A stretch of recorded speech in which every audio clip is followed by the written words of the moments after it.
Assalamualaikum warahmatullahi wabarakatuh.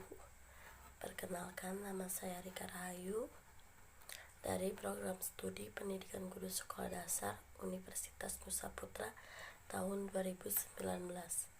Di sini saya akan menceritakan salah satu cerita rakyat yang berasal dari Jawa Barat. Cerita ini memiliki judul Kisah Prabu Panggung Kraton. Pada zaman dahulu, ada sebuah kerajaan yang bernama Kerajaan Dayeuh Manggung Masangrahan. Sebuah kerajaan kecil yang dipimpin oleh raja yang bernama Prabu Panggung Kraton. Meski kecil, namun kerajaan ini sangat makmur dan rakyatnya terjamin dalam kesejahteraannya. Sang Prabu memiliki seorang adik perempuan yang sangat cantik bernama Putri Rarang Purbaratna. Masyarakat Dayeuh Manggung meyakini bahwa putri mereka adalah titisan bidadari karena Putri Rarang Purbaratna memiliki paras yang sangat jelita. Kecantikannya sulit dilukiskan dengan kata-kata. Rambutnya sehitam malam dan panjang bak mayang terurai, dan selalu berbinar seperti bintang. Alisnya hitam melengkung seperti busur, hidungnya mancung dan bibirnya semerah delima. Kecantikannya semakin sempurna dengan sikap sang putri yang baik hati dan selalu menebar senyum yang menawan. Keesokan harinya, Prabu Panggung Kraton mengirim ratusan utusan yang disebar di seluruh negeri, bahkan juga ke negeri-negeri yang jauh.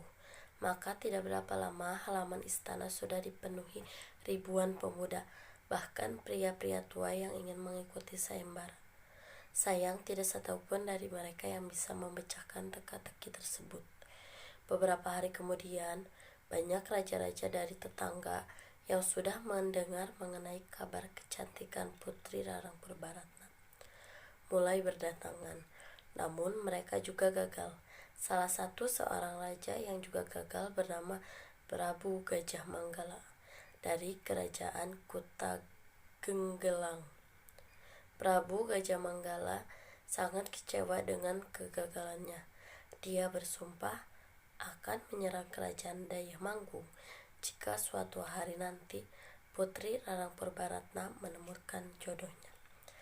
Sementara itu, Pangeran Munding Larik dari kerajaan Pakuan Pajajaran yang sudah berhari-hari mengembara di lautan tanpa sengaja terdampar di kerajaan Dayeuh Manggung. Pangeran Munding Larik adalah seorang pemuda yang sangat tampan dan gagah. Dia melakukan pengembaraan dalam rangka menambah wawasan dan pengalaman sebelum dia naik tahta, menggantikan ayahandanya yang sudah sepuh. Selain itu, ibundanya juga berharap Pangeran Munding Larik akan menemukan jodoh di perjalanannya itu. Ayahandanya membekali Pangeran Munding Larik dengan sebuah gambar bernama Nusa 33, Bengawan Sewidak 5. Menurutnya di sana nanti Pangeran Munding Larik akan bertemu dengan jodohnya. Pangeran juga dibekali dengan sebuah senjata bernama senjata sejuta malang dan sebilah keris bernama keris gagak kerancang. Pangeran dengan ditemani patihnya memutuskan untuk meneruskan perjalanan lewat daratan. Setelah berjalan jauh, akhirnya mereka sampailah di sebuah dataran tinggi. Iseng-iseng Pangeran membuka gambar yang diberikan ayahnya. Alangkah terkejutnya karena ternyata daerah tersebut sama persis dengan gambar yang dipegangnya. Maka Pangeran dan para pengikutnya memutuskan untuk menemui raja negeri tersebut. Prabu Panggung Kraton dengan senang hati menerima kedatangan Pangeran Munding Larik. Dijelaskannya bahwa negeri tersebut sedang mengadakan sayembara untuk mendapatkan adik sematawayangnya. Pangeran Munding Larik memutuskan untuk mengikuti sayembara tersebut dan ternyata bisa memecahkan teka-teki sang putri dengan mudah. Artinya bahwa setiap ilmu kesejahteraan adalah jalan menuju keselamatan. Itulah yang dinamakan kehampaan sejati, yang berarti asal yang sejati dan kehidupan yang sejati. Siapapun yang sudah memahami hal tersebut, maka tentunya akan bertemu dengan kesejahteraan dan keselamatan. Dan itulah yang disebut dengan kesempurnaan sejati. Tutur Pangeran Munding Larik. Karena pangeran berhasil menebak teka-teki tersebut, maka Pangeran Munding Larik yang memenangkan sayembara tersebut dan berhak mempersunting Putri Rarang Purbaratna. Maka segeralah digelar pesta pernikahan besar-besaran. Seluruh rakyat negeri Dayeh Manggung menyambut kegembiraan dan ikut berpesta di istana. Tidak demikian halnya dengan para raja yang gagal mempersunting Putri Rarang Purbaratna. Salah satunya adalah Prabu Gajah Manggala. Dia berniat melaksanakan sumpahnya untuk mengganggu ketentraman negeri Dayeh Manggung. Dia lalu pergi ke Gua Jotang untuk menemui siluman Jonggrangkalapitung yang terkenal sakti dan memintanya untuk menculik Putri Purbaratna. Tentu saja itu adalah hal yang mudah bagi siluman tersebut. Dengan mudah dia menemukan kamar Putri Rarang Purbaratna yang saat itu sedang tertidur pulas. Namun begitu melihat kecantikan sang putri, Jonggrangkalapitung jatuh hati. Alih-alih menculik sang putri untuk dibawa ke tempat Prabu Gajah Manggala, Jonggrangkalapitung malah menyembunyikannya. Prabu Panggung Kraton sangat marah mengetahui adiknya diculik.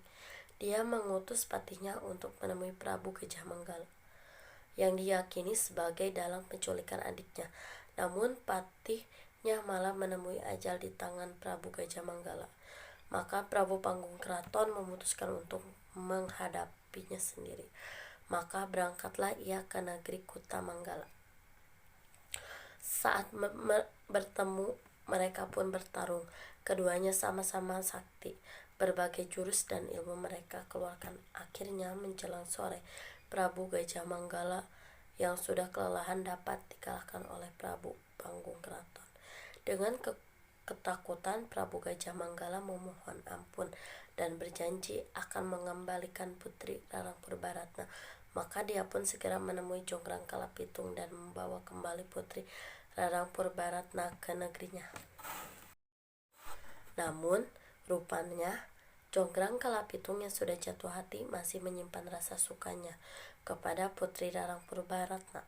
Maka beberapa bulan kemudian, saat sang putri sedang hamil tua, Jonggrangkalapitung kembali menculiknya.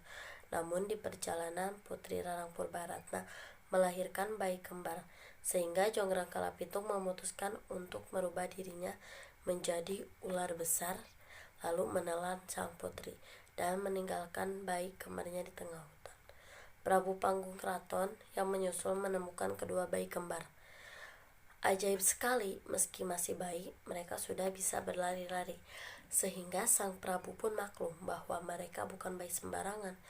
Maka mereka bertiga pun segera mengejar ular yang menelan Putri Rarang Purbaratna. Setelah melalui perkelahian yang seru, Jonggrangkalapitung pun tewas, tertebas keris pusaka Prabu Panggung Kraton. Akhirnya mereka berhasil mengeluarkan Putri Rarang Purbaratna yang ternyata masih hidup dan kembali ke negeri Dayeh Manggung, dan mereka pun hidup bahagia selamanya. Mungkin cukup sekian dari saya. Kurang lebihnya mohon maaf karena saya sedang dalam fase pembelajaran. Akhir topik ini saya tutup dengan bacaan alhamdulillah. Wabillahi taufiq wal hidayah. Wassalamualaikum warahmatullahi wabarakatuh. Sampai ketemu lagi di konten selanjutnya. Dadah.